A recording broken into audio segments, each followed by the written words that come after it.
Korea Utara memberi pelajaran berharga untuk timnas Indonesia U17 di Piala Asia 2025 ini. Assalamualaikum, selamat malam dan salam sejahtera untuk kita semua, supporter timnas Indonesia.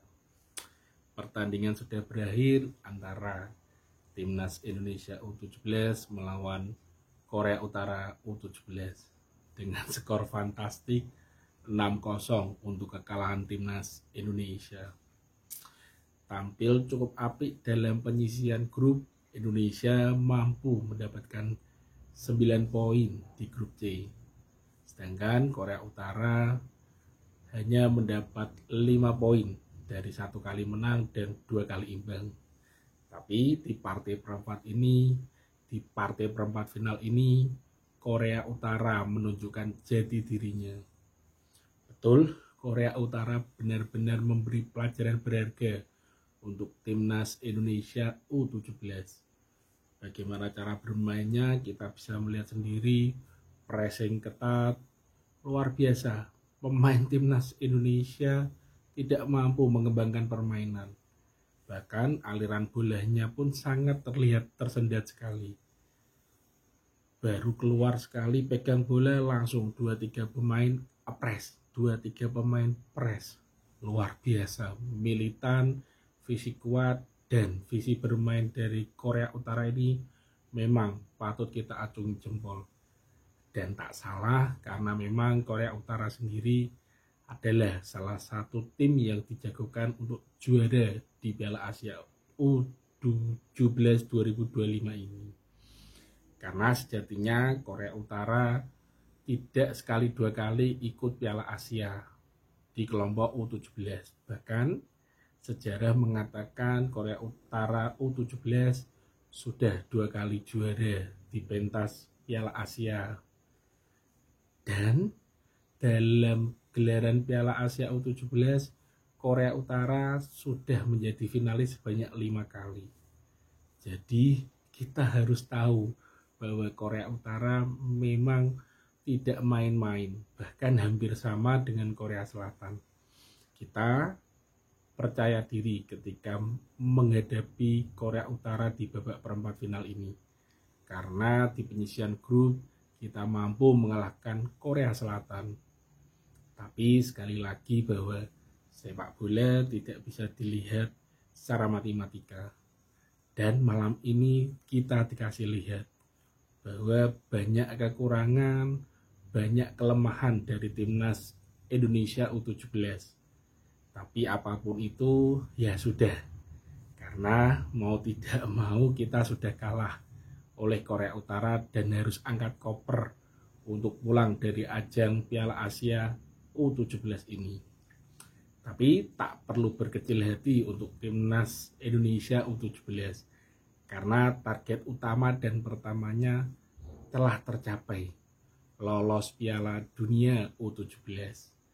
Dan Coach Nova dan tim wajib dan perlu memang kita apresiasi karena target pertama dan utamanya telah mampu diraih. Dan lolos perempat final ini sudah merupakan prestasi. Meskipun sayang kita harus pulang lebih awal dikarenakan kalah dengan Korea Utara.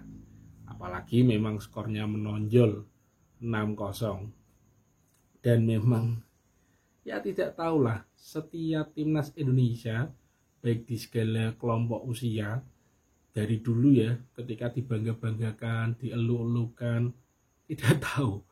Biasanya ketika dipuja-puja banyak keplesetnya. Apa memang kebetulan, apa memang tidak sengaja, atau memang takdir. Tapi sekali lagi memang Korea Utara jelas berada di atas kita. Dari cara bermainnya pun sudah sangat kelihatan sekali. Mereka mampu mendominasi cara bermain di atas lapangan. Selamat untuk Korea Utara yang lolos ke babak semifinal dan harus bertemu dengan Uzbekistan. Dan itu jelas akan menjadi pertandingan seru di semifinal nanti. Dan untuk timnas Indonesia U17 sendiri, kita segera harus berbenah, mengevaluasi pertandingan di Piala Asia U17 ini, terutama di partai melawan Korea Utara, dan mempersiapkan diri untuk Piala Dunia U17 yang akan diselenggarakan di November esok mendatang. Jelas bukan perkara mudah, levelnya lebih naik lagi, karena ini level Asia U17, besok level Piala Dunia U17. Dan Coach Nova harus sudah mampu menyiapkan tim U17 ini untuk Piala Dunia esok. Apa yang kurang, apa yang perlu ditambal, sisi mana yang perlu diperbaiki, dan lainnya. Jelas bahwa di Piala Asia ini kita mampu menunjukkan permainan yang atraktif, fantastis, hasil yang memukau di penyisian grup. Meskipun di perempat final ini kita dihajar habis-habisan oleh Korea Utara. Dari banyak evaluasi itu jelas kedalaman skuad yang dimiliki Coach Nova agak timpang.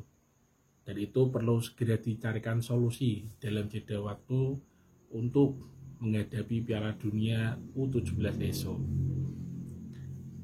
Apapun yang terjadi, kita sekali lagi apresiasi.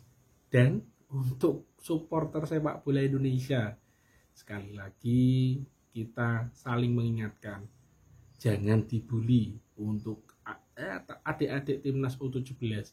Sekali lagi, ini adalah regenerasi, ini adalah proses menuju regenerasi yang akan datang. Apapun hasilnya, ya kita terima. Tapi mereka sudah menunjukkan perjuangan yang luar biasa, apalagi membawa oleh-oleh lolos Piala Dunia U17. Jadi cukup kita beri motivasi, kita beri semangat supaya nanti di event-event berikutnya, terutama Piala Dunia U17 yang memang waktunya tidak lama lah, karena November ini sudah April, beberapa bulan ke depan. Jadi kita beri semangat, kita beri dukungan. Apapun yang terjadi sudah terjadi. Semoga di turnamen-turnamen mendatang timnas U17 mampu memberikan yang terbaik dan lebih baik lagi dibanding Piala Asia U17 ini. Karena memang itulah sepak bola, biasa kalah. Apalagi kalau kita ingat di 2014 dulu, ketika Brasil menjadi tuan rumah Piala Dunia dan harus dihancurkan oleh Jerman dengan skor 1-7. Itulah sepak bola. Bukan soal kalah dan menang dan hasil, tapi progres ke depan. Ini masih muda, kategori usia, jadi kita dukung. Salam panas, salam happy, dan terus berkarya. Ciao.